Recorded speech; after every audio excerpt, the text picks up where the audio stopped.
नंदुरबारच्या अक्कलकुवा तालुक्यात रस्ता नसल्यानं नवरदेवाची 4 किलोमीटर खांद्यावरून वरात काढण्यात आली। माळ ते बियामाळ गावांना जोडण्यासाठी रस्ता नाहीये, त्यामुळे नातेवाईकांवर नवरदेव खांद्यावर नेण्याची वेळ आली। आदिवासी समाजात नवरदेवाला खांद्यावर बसून मिरवणूक काढण्याची परंपरा आहे, मात्र रस्ता नसताना डोंगरावरून थेट 4 किलोमीटर नवरदेवाला खांद्यावर घेऊन पायपीट करण्याची वेळ नातेवाईकांवर आली। यावरून सातपुड्यात आजही विकासापासून वंचित दुर्गम गाव असल्याचं चित्र आहे।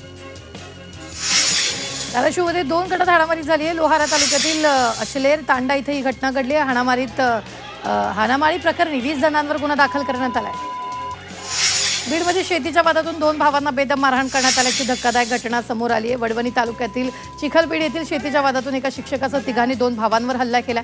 या मारहाणीत बाळासाहेब तोगे आणि लक्ष्मण तोगे हे गंभीर जखमी झाले असून मारहाणीत अक्षरशः त्यांच्या बरगड्या तुटल्या। कोल्हापुरातील करमाळामध्ये वादळी वाऱ्याचा फटका बसलाय। वादळी वाऱ्यामुळे घरांचे पत्रे उडाले, तसंच केळीच्या बागा जमीनदोस्त झाल्या। सुदैवाने या घटनेमध्ये कोणतीही जीवितहानी झाली नाही। परभणीच्या सेलू तालुक्यातील म्हाळसापुरा विद्युत तारेला स्पर्श झाल्यानं शेतकऱ्याचा मृत्यू झाला। शेतातील साहित्य घेऊन घराकडे येत असताना लोंबकळलेल्या विद्युत तारेला स्पर्श लागल्यानं शेतकऱ्याचा मृत्यू झाला। महावितरणानं पावसाळ्यापूर्वी विद्युत दुरुस्तीची कामं न केल्यानं शेतकऱ्याचा नाहक बळी गेला। दौंड तालुक्यातील पाटस इथं गर्दडे कॉम्प्लेक्स समोर गोळीबार करत दहशत माजवणाऱ्या आरोपीची धिंड काढली। या प्रकरणी तब्बल 18 संशयित आरोपीवर गुन्हे दाखल केले असून त्यापैकी 10 संशयित आरोपींना अटक करण्यात आली। नंदुरबार जिल्ह्यातील नवापूर तालुक्यात अन्न आणि औषध प्रशासनानं भेसळयुक्त अन्नपदार्थ विरोधी मोठी कारवाई केली। लाईट बाजार परिसरातील एका ऑइल मिलवर अचानक छापा टाकत तपासणी करण्यात आली। या कारवाईत दरम्यान 1251 किलो सैल सोयाबीन तेल आणि रंगवलेले खाद्यतेल जप्त करण्यात आलं।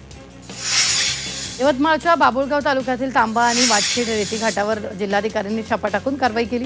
या ठिकाणी साठवून ठेवलेल्या 100 ते 150 ब्रास रेती जप्त करण्यात आली। तसंच नायगावजवळ रेतीनं भरलेला ट्रक जप्त करण्यात आला। रत्नागिरीतील लांजामध्ये एका काजू फॅक्टरीमध्ये चोरी झाली। स्थानिक गुन्हे अन्वेषण शाखेनं गोपनीय माहितीच्या आधारे अत्यंत कौशल्यानं या चोरीचा छडा लावला। या प्रकरणी 2 आरोपींना ताब्यात घेण्यात आलं असून या गुन्ह्याची कबुली दिली आहे। त्या आरोपींकडून 9,41,000चा मुद्देमाल जप्त करण्यात आला। नाशिकच्या मालेगावातील माळमाथा परिसरात केबल चोरट्याने धुमाकूळ घातला। 30 ते 40 शेतकऱ्याच्या धरणावरील मोटारीच्या केबल चोरी झाल्या, त्यामुळे शेतकऱ्यांचं लाखोंचं नुकसान झालंय। भंडाऱ्यातील लाखनदूरमध्ये अल्पवयीन मुलीचं अपहरण करून अत्याचार केल्याची घटना घडली। या प्रकरणी पोलिसांनी एका आरोपीला अटक केली आहे। या आरोपीला 9 जूनपर्यंत पोलीस कोठडी सुनावण्यात आली। पालघरच्या डहाणूमध्ये धर्मांतराचा प्रकार समोर आलाय। 2 सख्ख्या बहिणींना प्रेमाच्या जाळ्यात ओढून त्याचं अश्लील चित्रीकरण केल्याचा आरोप पीडित तरुणींनी केला। या प्रकरणी डहाणू पोलीस ठाण्यात गुन्हा दाखल झाला।